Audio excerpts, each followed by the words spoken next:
The Mets have made a lot of coaching changes, and two players have opted out of their deals. The free agency, the free offseason is fully underway for the New York Mets. Welcome back in.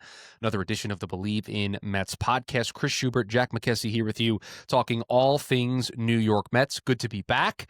I believe we mentioned this in the bunch of episodes that we released recapping the season, but I went and got married, was on the honeymoon, so I took some time. But we are back ready to go here to start the month of November. A busy time for the New York Mets, and I think it's only going to get busier as this offseason progresses. Jack, good to see you, my friend. How are you? Chris, I'm good. I am excited to talk about the Mets again. It feels like I took the much-needed month off from the team with the playoffs, and the Mets obviously not in the playoffs. But I feel like the offseason is started now. The World Series is over. Their option decisions have already started to come out.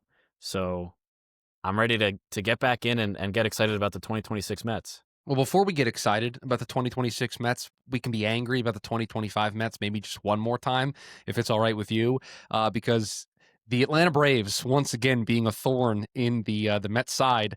Walt Weiss is their new manager, and as a part of his new coaching staff, Jeremy Hefner is going to be the pitching coach, and Antoine Richardson is going to be their first base coach. And I think Richardson is the one that is generating more of the headlines, more of the drama, more of the controversy because of his comments about wanting to be back in New York and the team not being able to agree on his salary for next season. Does this bother you, or has this been, keeping you up at night? You've had nightmares about Jeremy Hefner and Antoine Richardson and the Atlanta Braves, beating the Mets a bunch next season. Has it haunted you since hearing this news?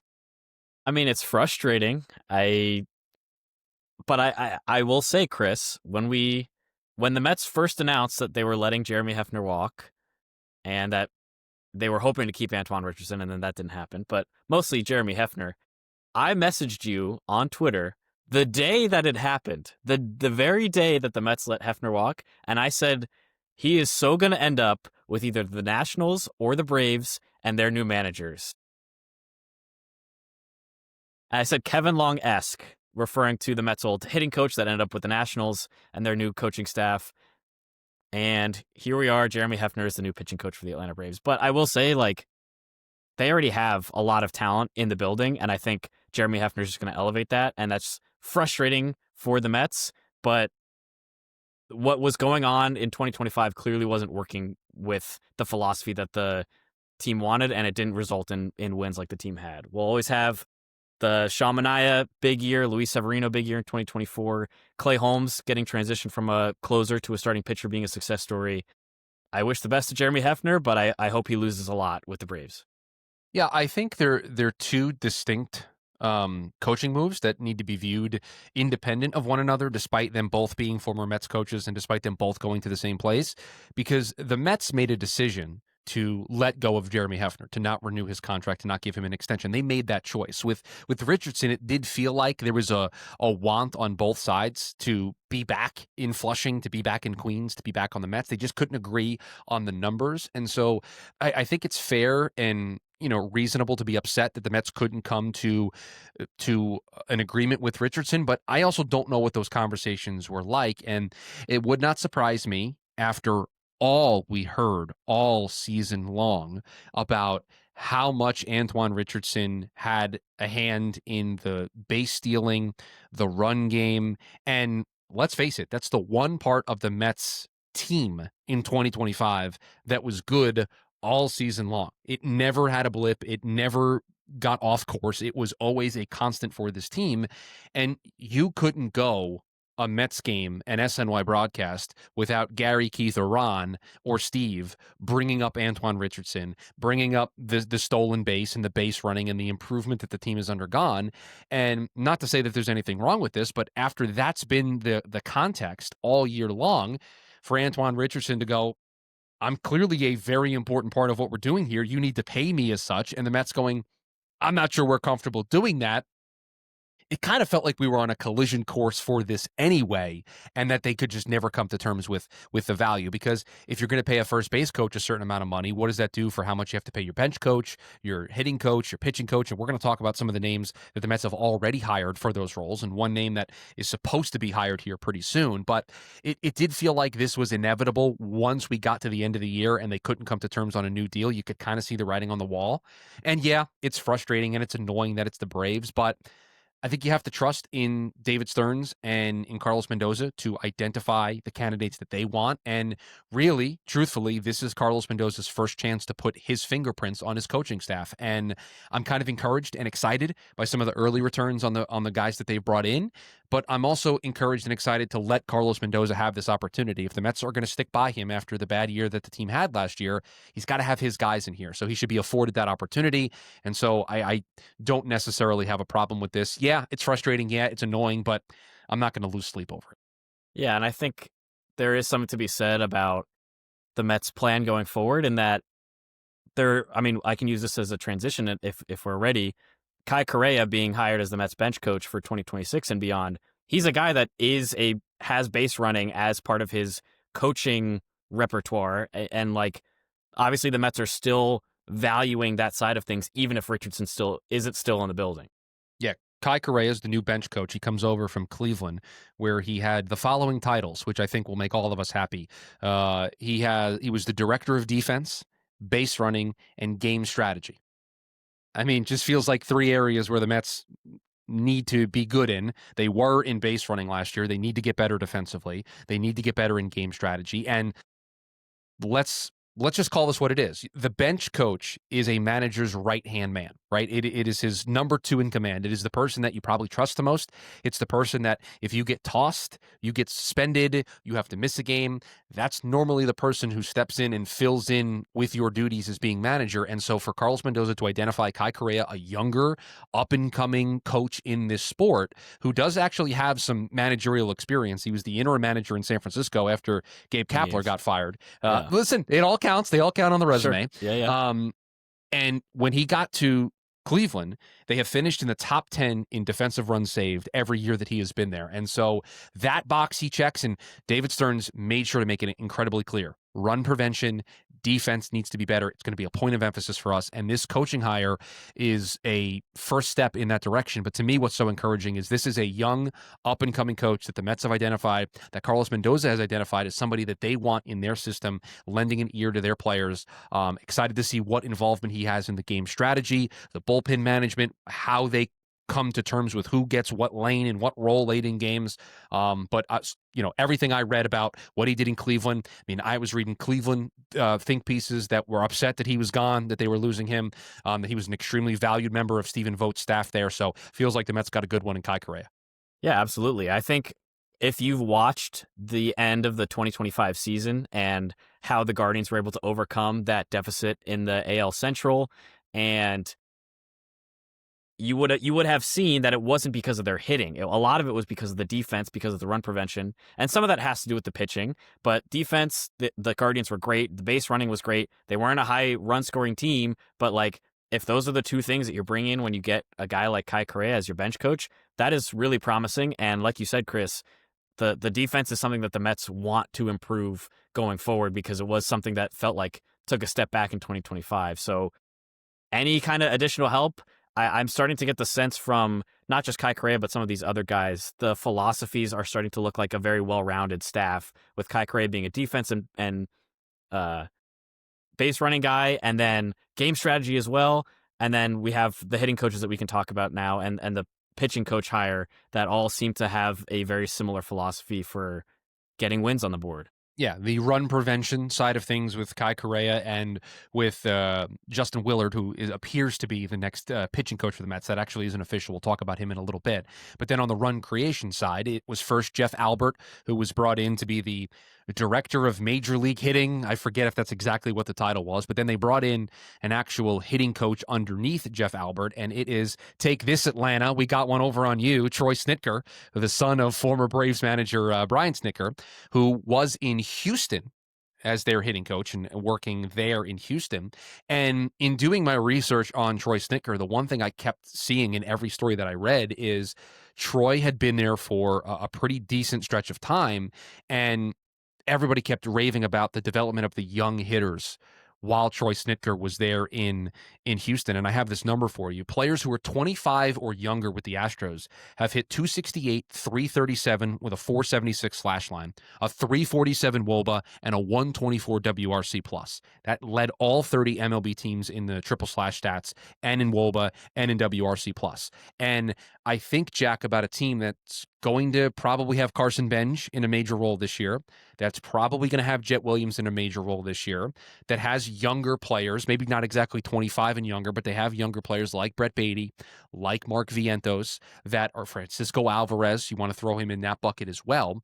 These younger players that are going to be asked to hold key roles for this team, to have somebody whose resume is littered with examples of Kyle Tucker, Yordan Alvarez, Jeremy Pena, Troy Snitker there, involved in the hitting side with all three of those guys having breakouts. It encourages you, because what's the one knock that we have with the Mets and their development? They don't develop hitters. They don't develop young hitters that come up and take the league by storm. We're searching, we're waiting. Well, now you're bringing somebody in who clearly has a knack for talking to these players, connecting with these players, and coming up with a good game plan for these players. And it felt like the previous regime with Eric Chavez and Jeremy Barnes felt like there was a disconnect there that wasn't being put all together. So I think this was the move that I was the most excited about until I read more about Justin Willard, and that's the move I'm most thrilled with if they ultimately end up making it. But Troy Snitker is a really close number 2 because his resume littered with good things.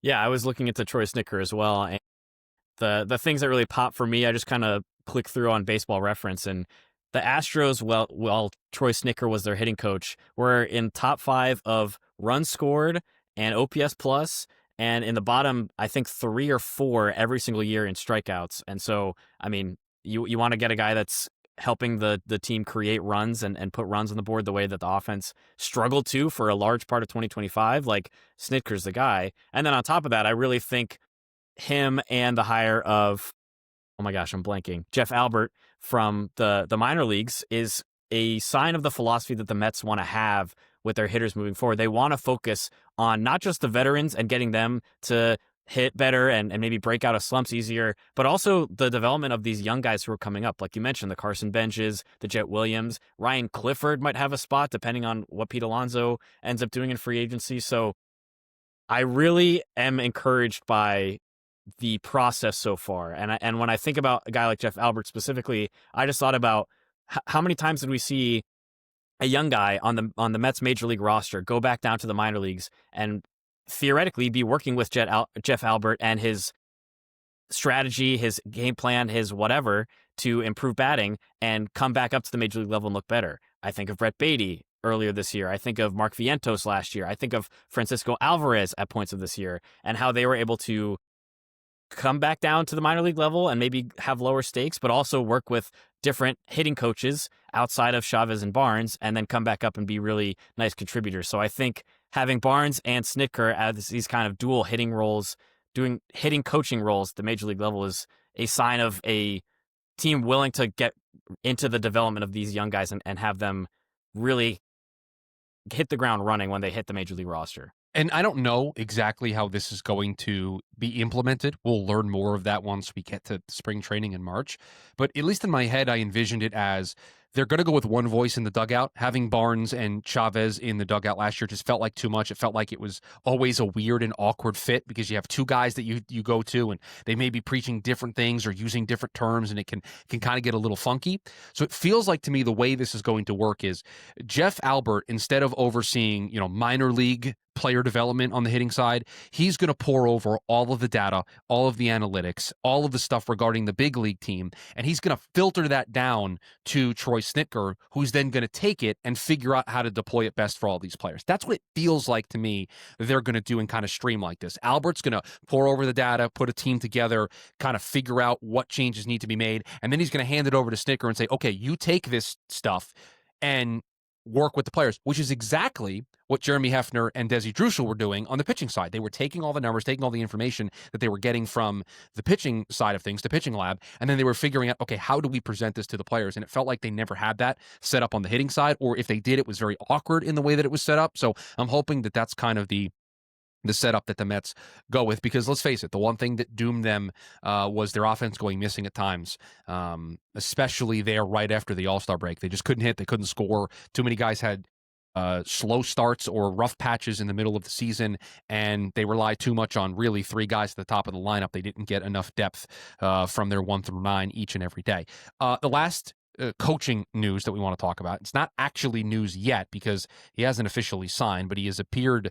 It appears to be the favorite, and that is Justin Willard, who is right now the director of pitching for the Boston Red Sox. Looks like he's going to come over and be the new pitching coach for the New York Mets. And in doing all of my research, Jack, I absolutely love this hire. I read a story in The Athletic from Jen McCaffrey from February of 2024, where it talked about a group chat that Andrew Bailey and Justin Willard and Breslow, the GM there, president of baseball ops in Boston, they had a group chat, and they renamed the group chat the Run Prevention Unit group chat, all in the name of figuring out what the right thing to do is with these pitchers. And I will listen, I love bringing you all this information on these coaches and doing the deep dive and doing the research. I'm going to allow Justin Willard's words to speak for itself. His quote on what his mentality is as a pitching coach and what he tells his pitchers: throw nasty stuff in the zone. That's it. That's the strategy. That's the formula that he's going to bring to the New York Mets. I love that. I mean, I have not looked fully into Willard yet. I've been kind of waiting to make it before the Mets made it official, before I really dove into what his background was. But that quote really speaks a lot to, I think, in a way, a change in philosophy for what Mets pitching has looked like in the Jeremy Hefner era, which was throw nasty stuff, have it look really nasty, but maybe not always in the zone. Maybe get guys to chase a little bit. And we saw how that bit the Mets over the last 2 seasons, especially towards the end of both years, where guys weren't chasing, and it resulted in a lot of walks from Mets pitching, and that didn't add up really well in terms of run prevention. So if this new guy, Justin Willard, can come in and get that nasty stuff still nasty, but have more of it in the zone and have more of it tempting, similar to maybe how we saw Nolan McLean able to throw a lot of his nasty stuff in the zone when he came up as a rookie. If that works across the staff, guys like Sean Manaea, guys like David Peterson looking for bounce back seasons, this could be a big opportunity for both of them and other players. Yeah, it's not just about those two things individually, right? It's great to throw stuff in the zone, but if your stuff is really hittable, then it doesn't really matter that you're filling up the zone. And it's great to be nasty, but if you can't make hitters acknowledge that nastiness and have to try to protect against that nastiness, what are you as a pitcher? And so it's extremely basic, right? It's, just fundamental baseball, at least in 2025. But I think to be that simple in your approach and for that to be your top line takeaway, it just allows everything to filter down from there. And yeah, okay, Sean and I, you've been tweaking with your arsenal. Let's pick your 2 or 3 best pitches and let's hammer the zone with those pitches, right? Let's throw that sweeper in the zone. Let's not be afraid to attack hitters, right? Clay Holmes, that kick change is really good. Let's find a way to utilize that more because it's a nasty pitch, right? With McLean, all of his breaking stuff. Okay, let's utilize this stuff. We're nasty. We have the best spin rates in baseball. Let's make that an emphasis. And so, and sometimes, and I think Jeremy Hefner did a great job, and he's the one coach that I did kind of lose some sleep over the Mets not bringing back. But sometimes it can be saying the same things, but a different voice presenting it to you. And that's what it kind of feels like. The Mets don't need a massive pitching overhaul. It's really kind of been one of the strengths of the organization the last couple of years. It is maybe they just need to make some tweaks on the margin. And David Stearns has kind of been okay carrying guys with some high walk rates and guys who maybe have some command issues. And maybe Justin Willard is going to come in here and say, that's not really kind of the way I want to do things. We need to have guys that have more command of their arsenal and that are extremely nasty. And we'll see if that filters through to what type of starters they maybe target in free agency, what type of relievers they maybe covet in free agency, and what it means for their maybe player acquisition here moving forward. But I'm hoping this gets done because he came from Minnesota, where a lot of great projects there have turned into stars. And you look at the Red Sox last year, that rotation was really good. Garrett Crochet comes over, has a great year. You look up and down Brian Bayo. I mean, you look up and down that rotation there in Boston, and Willard, maybe not while being in the dugout, being the overall director of pitching development, certainly had a hand in what we saw happen in Boston over the last couple of years. So yeah, while not officially done, it's trending in that direction. So fingers crossed, because it feels like that would be a home run for the Mets. Free agency. Officially underway. I mean, the Mets could sign guys right now if they really wanted to. Two guys that they will have to sign to new contracts is Pete Alonso and Edwin Diaz, because both of those guys officially opted out. Edwin Diaz did get the qualifying offer put on him by the New York Mets. So if he does leave to go elsewhere, the Mets will receive some draft pick compensation. Jack, I'll let you pick which of the two big names that are hitting the free agent market for the Mets we talk about first. I think the easier conversation we could start with first, and that's Edwin Diaz. I just think the qualifying offer, him being eligible for the qualifying offer, whereas Pete is not, right? He had a qualifying offer put on him last offseason before he signed his deal with the Mets. So he's not eligible this season. For the Mets, Diaz opting out of his contract was expected. He even after the end of the season when he said he wasn't sure yet, like it still felt like because of the season that he just had, there's an opportunity for him to make more money. And the Mets having the ability to put the qualifying offer on him kind of deters other teams from trying to poach him and maybe giving up some draft picks. So this just feels like a matter of time, even more so than I would say Pete Alonso did last season, let alone this season or this offseason. The Mets bullpen went as Edwin Diaz went for all of 2025. You look back at the 2022 run that they had and 2024, like Diaz was the heart and soul of the bullpen in all of those years. And it's just a no-brainer, in my opinion, that they're going to figure something out and maybe bump up his average annual value of his contract, whatever it may be. He's going to be back in the Mets rotation, or the Mets bullpen rather, in 2026. It's so interesting because I think I'm on the other side of the fence here. Like Really? I am not sure Edwin Diaz is back, and it's my reasoning isn't. I don't want to say my reasoning isn't sound. My reasoning is based off of an unknown, I think is the best way to describe it. David Stearns didn't sign Edwin Diaz to this contract, right?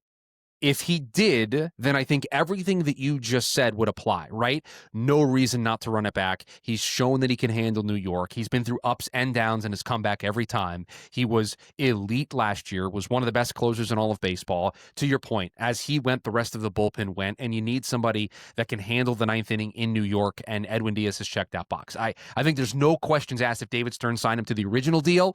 You've gotten your return on that deal, and so, yeah, it's probably a little more than you'd like to pay for a closer, but you've got Steve Cohen's money. It's not going to stop you from doing everything else you would bring him in. The Tampa Bay Rays declined Pete Fairbanks' option for $11 million. And it got me thinking that it would be a very David Stearns thing to say, I'm not going to pay Edwin Diaz 25, but I'll pay Pete Fairbanks 15 or 17 to be a closer, and I'll save some money, and I'll still have a pretty high leverage arm there in the ninth inning, and it can allow me a little extra flexibility elsewhere. That was just a thought that crossed my mind, because when I saw that the Rays declined his player option yesterday, as we're recording this on Friday, it just got me thinking that, like, is David Stearns really going to be the guy that gives that? He doesn't give big contracts out to pitchers. Is he going to be the guy that breaks the bank for a closer and resets that market? It just doesn't seem like it. And so maybe I'll be proven wrong, but I always kind of err on, I got to believe what you've done in the past. Like, your resume speaks for itself, and David Stearns' resume is not one to spend big on pitchers. And it just doesn't feel like an extension of that is going to be, hey, I'm going to make Edwin Diaz the highest paid closer in the history of the sport and pay him $25 million a season for the next 3 years. Like, it just doesn't feel like we're going to see flash across our Twitter timelines, Jeff Passan, the Mets sign Edwin Diaz to a 3-year, $75 million contract. Like, I can't envision that with David Stearns in charge. Maybe he'll prove me wrong, but until I see it, I'm just going to err on the side of they'll figure out a way to make a new closer, to make a new Edwin Diaz somehow. Yeah, and I mean, I guess to that end, like if they did let Edwin Diaz walk with the qualifying offer on him, they do get some extra draft pick compensation. They do have an opportunity to continue building the roster elsewhere, the depth in the minor leagues, whatever. When I think of the Edwin Diaz situation coming into this offseason, it feels very similarly to the debate we had about Pete Alonso last offseason, where it's like, this guy is a Met. Like, he is a quintessential.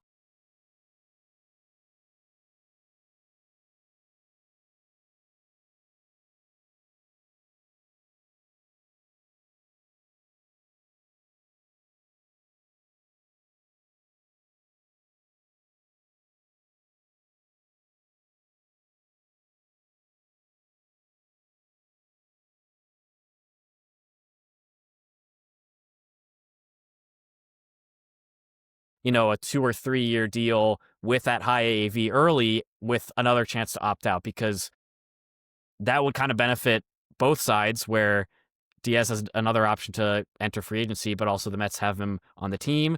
And with the reliever position being so volatile, maybe you don't want him to stick around as long anyway. But from where I stand right now, Chris, like I just feel like it's more of a no-brainer to bring back Diaz than it is to bring back Pete Alonso for 2026. I would agree. If you told me that the Mets were bringing back one of the two, I would lean Diaz, mainly because of what we all went through last offseason with Pete, and I just think we're going to do it again, and the Mets are just going to... I think there's more options for them, both internally and externally, to just fill it and move on. Yeah.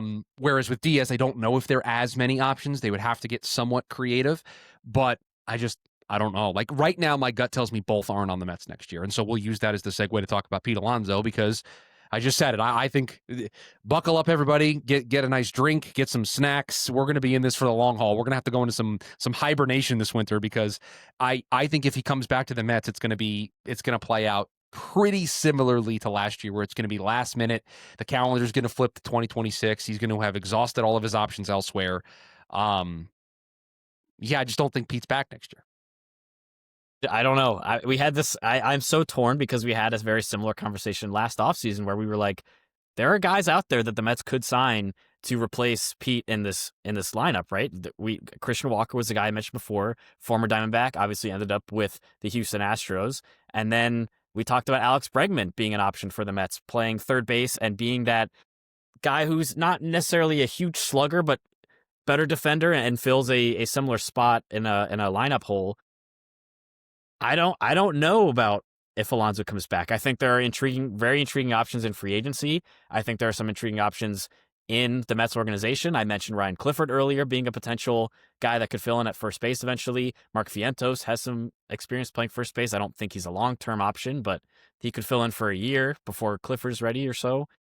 I don't know. I feel like most of the signs are pointing to he doesn't come back, but a big part of me felt that same way last offseason, and then they ended up bringing him back anyway. But I agree with you, Chris. I think this is going to be a very long and drawn out free agent process for Pete for another year, because, again, he's another year older.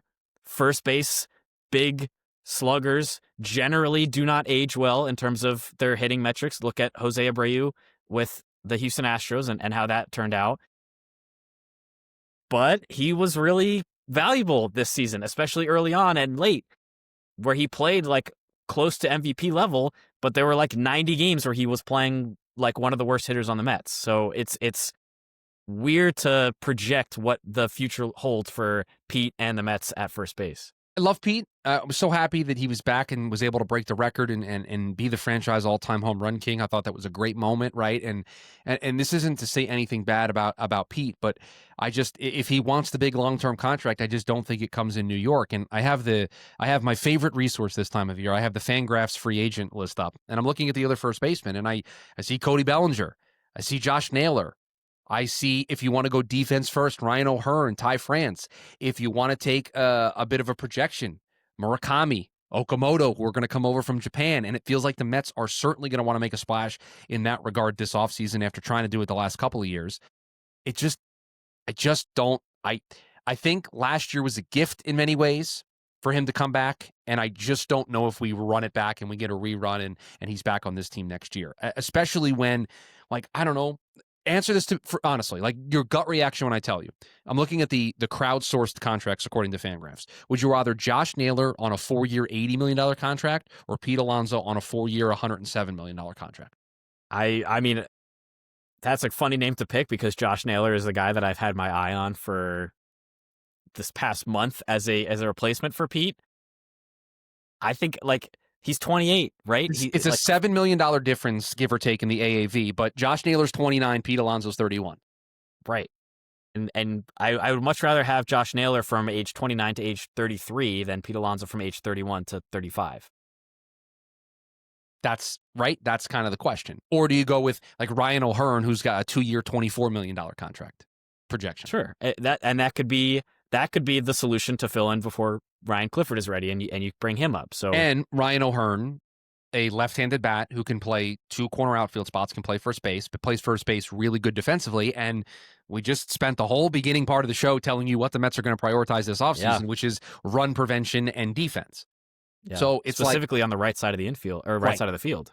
Right. Because Yeah. Soto and because, Pete was, I think Pete's fine defensively, but he's not going to win any Gold Gloves there, right? It's just not going to be his game. So Did win a Silver Slugger, though. He Shout out did. to him and Juan and Soto. Juan Soto winning a Silver Slugger, yes. So, I mean, that kind of goes into what we were saying, right? Like, look how that turned out for the Mets. They're 2 guys on the right side of the field winning Silver Sluggers. Soto's 6th in a row, which is nuts, and then Pete's 1st, and both defensively poor. Mets missed the playoffs, not totally because of their defense, but it played a part. And I'll continue to say, if you build a team with Pete Alonso as one of your top 3 offensive options, I think you're doomed. I think Pete is better suited to be a complementary piece, a number 4 or a number 5 option offensively, where you have other players that you can rely on. And how many times throughout the year did we look at 3 players, Lindor, Soto, and Alonso, and just say, you got to carry the team? And it just didn't work, right? And there's also that part of it too. Like, I love Pete more than anybody else. Like, I love Pete Alonso. I mean, he's just homegrown Met, developed, has records. Like, the Mets don't do this. We spent the whole open of the show talking about the player development on the hitting side not being where it needs to be, and hence why they're bringing in Troy Snitker and they're changing their hitting approach altogether. But you've tried with Pete for a number of years and it hasn't worked. So you can't just run it back with Pete and not make any meaningful upgrades to your offense elsewhere. And unless you're going to start trading people, I don't know what other spots you're opening up on this offense. So, and yes, losing Pete means you have to fill that offense someplace else. I'm very well aware of what that means, but it just feels like you can't. Everybody wants them to just bring back Edwin Diaz and bring back Pete Alonso, and that team missed the playoffs. So where are the upgrades happening that make the team better? Because if you bring back Pete and you bring back Edwin Diaz, you're paying really big top of the market number. Are you also going to do that for Bo Bichette, Alex Bregman, Kyle Tucker, Cody Bellinger? Just name another name that everybody else invokes there. I just don't see them doing that. I don't see them opening up the credit card and going wild this offseason. I think they're going to try to be very deliberate with what they do here, and maybe I'll be proven wrong, but it just feels like to me, if they're going to do that, spending money on Pete and Edwin doesn't feel like the right thing to do. It just doesn't.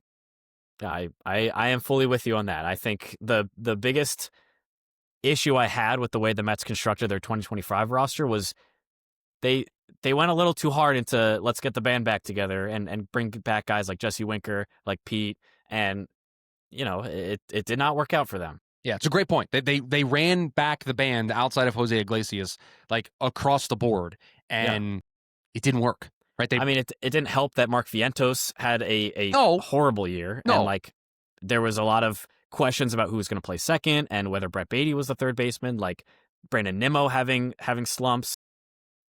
There's something to keeping some of the core together, but if it doesn't work, like it failed at the end of 2024, it kind of went up in flames in 2025. And so I think a drastic change like letting Pete walk makes a lot more sense now, even in this offseason, than it did last year. Correct. I think that the likelihood to get a long-term deal between Pete and the Mets was better last offseason than it is this offseason. And I think unless we get to February and Pete's still out there, not signed with anybody, I just see him playing elsewhere next year. But maybe I'll be wrong. Do you want to talk about the pitchers opting in? Sure. Or the one club option that was declined as well? Sure. We can talk. I was surprised that they declined Drew Smith's option. I was also surprised they declined Drew Smith's option. I wonder if there's something medically that is just like his rehab isn't going great or something. I don't know, because he was a free agent, I believe, last offseason. And they signed him to a 2-year deal with that option. Right. Obviously, was never going to play in 2025, but the hope was that he would be back healthy, ready to be your 7th or 8th inning guy for 2026. And instead they decided to decline the club option on his deal. So I don't know if it's a injury thing. I don't know if it's a rehab thing. I don't know if AJ Minter opting into his player option played a role in that, because the Mets are going to hope, obviously, that he's going to come back and be a similar role for them.